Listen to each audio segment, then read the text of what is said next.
Halo Ces, welcome back to Podcast. Podcastnya Kapten Balikpapan Ces. Kali ini bareng saya Didik Suryadi. Di episode sebelumnya kita sudah bahas apa itu KPKNL. Orang kalau ke KPKNL ngapain aja, sampai keyword yang sering muncul apabila kita mengetikkan kata KPKNL, yaitu penipuan lelang. Nah, di episode kali ini kita mau ngobrol-ngobrol lebih lanjut nih tentang apa itu lelang. Macam-macam lah nanti akan kita bahas terkait dengan lelang. Dan nanti kita juga akan membahas bagaimana biar nggak kena penipuan lelang.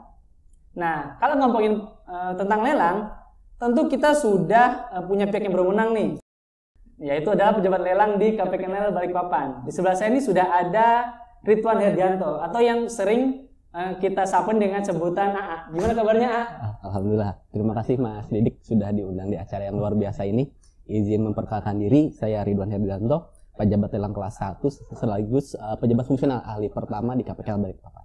Nah, tadi kan A jelasin nih kalau A jabatannya di sini yaitu adalah pejabat lelang kelas 1 ya. Betul. Nah, gimana sih A bisa sampai ceritanya sampai bisa jadi pejabat lelang? Oh, kalau background saya jadi pejabat lelang jadi saya sudah 2 tahun Mas. Sudah 2 tahun. Kenapa sih saya memilih jalur pejabat lelang? Kalau sekarang kan sudah menjadi jabatan fungsional pelelang Mas. Di bawah Kementerian Keuangan, diarahkan langsung oleh Direktur Lelang. Saya pikir jabatan fungsional pelelang itu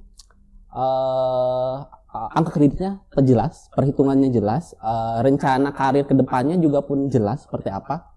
Background pendidikan saya juga mendukung, terus pengalaman kerja juga sebelumnya juga mendukung juga. Yang paling penting sih Mas, menantang. Itu yang paling suka saya jadi pejabat lelang. Nah, tadi A bilang kalau pejabat lelang ini sesuai nih dengan background pendidikan A. Ya. Juga tadi karena masa tertantang. Jadi sebenarnya passion menjadi pejabat lelang ini memang sudah dari dulu atau gimana tuh? Kalau passion dari dulu sih nggak juga. Saya baru kenal lelang itu juga sejak masuk Kementerian Keuangan. Jadi baru tahu lelang setelah bekerja di Kementerian Keuangan ya? Betul, tetapi ternyata betul juga ini sesuai sekali sama, kan kebetulan pendidikan saya S1 Ekonomi. S1 Ekonomi, sebelumnya juga saya pernah menjadi legal di bank swasta, pernah jadi AO juga di sana. Jadi sangat sesuai sama background pendidikan sama pengalaman. Jadi ini passion saya nih, ini cocok sama saya seperti itu. Jadi pejabat lelang cocok untuk yang suka-suka tantangan lah seperti itu. Ya, tapi mungkin kalau sebelum kita lebih jauh lagi nih bahas tentang lelang ini, kira-kira bisa dijelasin nggak sih lelang itu apa? Kalau secara aturan lelang itu berdasarkan PMK 213 2020. Lelang adalah penjualan barang secara terbuka untuk umum yang dilakukan dengan penawaran secara lisan ataupun tulisan yang bisa harganya meningkat atau menurun yang didahului dengan pengumuman seperti itu. Jadi bisa harganya itu bisa naik-naik, bisa turun-turun sesuai dengan persyaratan yang diajukan di awal seperti itu. Itu lelang. Jadi sebenarnya apakah semua barang apabila dijual itu harus melalui lelang? Gini, untuk lelang itu barang yang bisa dijual itu universal. Bisa barang bergerak, barang tidak bergerak, barang berwujud, ataupun barang yang tidak berwujud bisa dilelang seperti itu. Jadi kalau misalkan saya boleh jelaskan sedikit tentang lelang sendiri, lelang itu banyak jenisnya. Lelang itu ada lelang non eksekusi wajib, lelang eksekusi, sama lelang sukarela seperti itu. Kalau lelang non eksekusi wajib itu lelang barang milik negara, lelang barang milik daerah, lelang mobil-mobil pejabat daerah tuh yang bisa kalau misalkan Mas Didik pengen punya salah satu mobil pejabat daerah bisa dibeli dari lelang. Terus lelang barang-barang milik badan usaha yang bukan perseroan itu termasuk lelang eksekusi wajib. Sedangkan untuk lelang non eksekusi sukarela ini yang jarang nih yang saya mau tekankan di sini, orang-orang tuh bisa menjual barangnya melalui lelang. Kita bisa bantu pemasarannya lebih luas secara nasional melalui aplikasi www.lelang.go.id. Di situ kita bisa jual barang secara nasional lingkupnya, pemasarannya, dan pasti untung kalau melalui lelang seperti itu. Jadi siapa tahu misalkan Mas Didik mau ada barang yang dijual melalui lelang, silakan. Misalkan Mas Didik punya perusahaan nih yang dijual barangnya mau dijual secara lelang bisa seperti itu. Atau misalkan barang-barang lain lah, misalkan barang-barang pribadi. Terus satu lagi nih ada lelang eksekusi. Ini yang paling menegangkan nih. Kalau lelang eksekusi sendiri jenis-jenisnya seperti lelang eksekusi pengadilan, barang rampasan kejaksaan, eksekusi KPK, terus eksekusi jaminan bank yang tidak dibayar kemudian dilelang atas dasar hak tanggungan seperti itu. Itu lelang-lelang yang terkait lelang eksekusi. Itu jenis-jenis lelang sendiri. Banyak sih Mas jenisnya lelang. Mas Bima kan tadi kan sudah jelasin tuh jenis dari lelang. Tadi ada lelang eksekusi, ada lelang non eksekusi, ada lelang sukarela. Tapi kalau ke objeknya sendiri, apa aja sih objek-objek yang bisa dilelang itu? Terkait dengan objek yang saya pernah lelang sendiri ya. Dulu saya pernah lelang pabrik itu yang besar sekali pernah saya lelang. Tanah sering sekali saya lelang. Kendaraan pejabat-pejabat, kendaraan penjahat-penjahat yang disita pengadilan dilelang juga di situ. Terus bisa juga lelang. Salah satu yang kita lihat hari ini, Mantovia, lelang sukarela juga bisa. Misalkan kita punya barang seperti Mantovia, kita jual lelang, yang belinya ini kita jual di Balikpapan, yang beli bisa di Papua. Jadi kayak Mantovia ini juga bisa ya dilelang ya? Bisa sekali. Ya, jadi kalau mungkin teman-teman belum tahu, kalau Mantovia ini adalah salah satu produk UMKM khas dari Balikpapan, di mana Mantovia ini juga dilelang ya melalui lelang Go.id ya? Ya, dulu pernah saya lelang. Mungkin kedepannya juga akan berkelanjutan seperti itu terkait dengan lelang sukarelanya. Ada hal menarik nih yang saya mau sampaikan terkait dengan lelang barang-barang lelang sendiri. Kadang-kadang saya kedatangan tamu dari debitur nih, kita lelang eksekusi ya. Debiturnya datang minta mohon agar tidak dilelang. Jadi saya ingin jelaskan sedikit. Lelang eksekusi hak tanggungan untuk menjual barang jaminan itu sendiri, kami di sini memposisikan diri di tengah untuk melindungi debitur, untuk melindungi pihak bank. Jadi KPKNL itu jual lelang hanya sebagai fasilitator aja ya? Kami menjaga agar barang yang dijual tidak terlalu murah. Jangan sampai merugikan debitur. Masa kan debitur rumah saya dijual murah sekali, betul kan? Tidak mau juga kan? Kami juga melindungi kreditur. Bagaimana agar uang yang dipinjamkannya kembali seperti itu. Jadi kita win-win solution. Jadi jangan takut misalkan barangnya dilelang. Pasti harga yang terbentuk adalah harga pasar yang paling optimal seperti itu. Nah itu Ces. Jadi posisi KPK selaku pejabat lelang di sini adalah sebagai fasilitator Ces. Betul. Dan pastinya kita juga sangat memperhatikan ya kepentingan dari pihak yang menjual barang tersebut juga. Betul. Itu untuk sisi dari lelang eksekusi. Jadi kalau kita mau lelang nih caranya gimana? Kalau untuk ikut lelang sendiri caranya gampang. Dari sisi pembeli atau penjual bisa masuk ke websitenya www.lelang.go.id. Untuk pembeli silahkan mendaftarkan akunnya. Di situ ada menu pendaftaran. Silakan store pilih barang dulu, silakan pilih barangnya, kemudian store jaminan, dan kemudian langsung menawar seperti itu. Jadi kalau untuk mendaftar bisa ya kita langsung aja akses ke lelang.go.id ya? Betul, langsung mendaftar saja di situ. Jadi itu Ces ya, lelang.go.id. Betul, seperti itu. Sebab penjual juga seperti itu, misalkan Mas Didik nih mau jual barang, sama masuk juga www.lelang.go.id, daftar.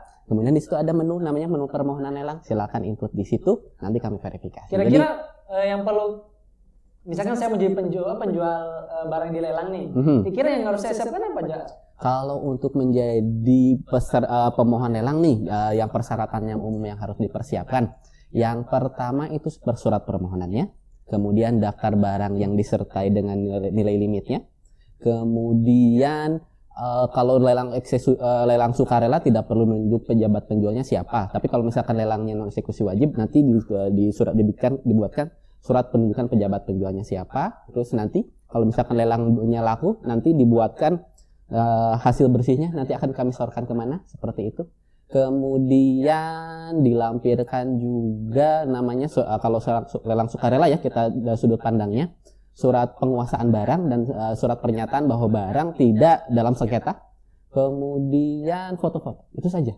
Lelang sukarela itu simpel sekali. Siapa tuh Mas Didik mau ajukan lelang sukarela bisa. Nah mungkin supaya Ces semua nih jadi tertarik nih untuk mengikuti lelang, mungkin bisa memberi informasi terkait sebenarnya apa sih keuntungan sih kalau kita mengikuti lelang itu? Oh iya, nih pentingnya kita ikut lelang sendiri.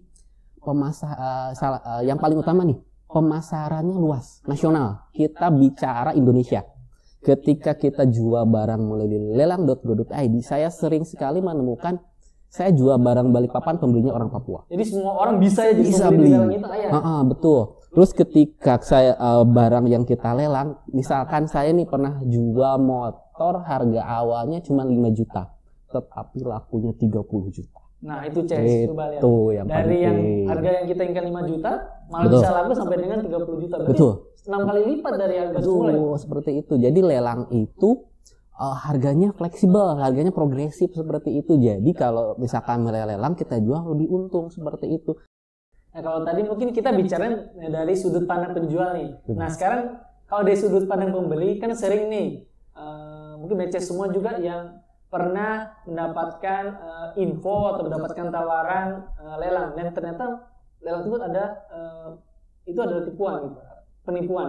Kira-kira ada nggak tips dan trik untuk mengetahui atau untuk mencegah agar kita nggak tertipu nih oleh kedok berkedok lelang seperti itu? Oh betul, izin Mas Didik. Betul sekali, banyak sekali Mas yang mengatasnamakan lelang padahal itu adalah penipuan. Jadi kita harus betul-betul hati-hati dalam memilih barang sendiri. Izin, kalau misalkan saya boleh kasih trik sendiri untuk agar terhindar dari penipuan lelang. Yang pertama, mungkin kita bisa cek dulu harganya logis apa enggak. Kadang-kadang di pengumuman lelang yang nipu-nipu nih, harga mobilnya murah sekali. Jadi kalau harga murah tuh seharusnya kita harus hati-hati ekstra. Betul. Di situ kita sudah mulai nih hati-hati nih, udah mencurigakan. Tapi kan namanya barang murah menguntungkan dong. Kita masuk nih tahap berikutnya. Kita cek uang jaminannya disetorkan kemana. Kalau misalkan uang jaminannya disetorkan ke rekening pribadi pasti penipuan. Jadi karena kalau KPKNL itu pasti kita setorkan ke rekening kantor, ke rekening atas nama KPKNL sendiri atau DJKN atas namanya, seperti itu. Jadi itu salah satu indikator yang bisa kita pakai agar terhindar penipuan. Terus satu lagi nih, pengumumannya kalau kita perhatikan nih, biasanya yang disampaikan oleh penipu lelang sendiri agak unik gitu, seperti itu. Soalnya kita ada standar nih untuk pengumumannya harus bagaimana. Jadi kalau untuk memastikan, silahkan bawa pengumuman yang disampaikan ke KPKNL terdekat, tanyakan kepada yang berwenang pejabat lelangnya, ini betul atau tidak. Jadi walaupun misalkan pengumuman lelangnya itu biasanya ada tuh, sudah ada kopnya tuh, kop Kementerian Keuangan, ada mengatasnamakan KPKNL Balikpapan misalnya, itu bisa aja tuh tetap modus penipuan ya? Betul, kita tetap harus hati-hati nih. Jadi kalau misalkan kita ragu, datang aja ke KPKNL, menghubungi pejabat yang berwenang dan menanyakan. Kadang-kadang ada nih penipuan yang melampirkan foto kita sebagai pejabat lelang di situ. Jadi tetap kita harus hati-hati. Foto apa pernah nggak catat penipuan lelang nih? Oh jangan, saya terlalu ganteng. Nah, nama kantor kita ini kan Kantor Pelayanan Kekayaan Negara dan Lelang. Betul. Nah, untuk kekayaan negara sendiri bisa dijual nggak? Bisa Mas Didik. Jadi begini, salah satu jenis lelang itu ada yang namanya lelang non-eksekusi wajib barang milik negara. Nah, kebetulan nih, AA menyebut kata barang milik negara. Nah, apabila Ces semua ingin tahu lebih lanjut nih terkait dengan barang milik negara, Ces bisa ikuti episode podcast selanjutnya. Oke, terima kasih A sudah mau ngobrol dengan kita di podcast episode kali ini. Jangan lupa juga subscribe semua akun media sosial KPKNL Balikpapan dan sampai jumpa di episode podcast selanjutnya. Podcastnya KPKNL Balikpapan, Ces. Bye-bye.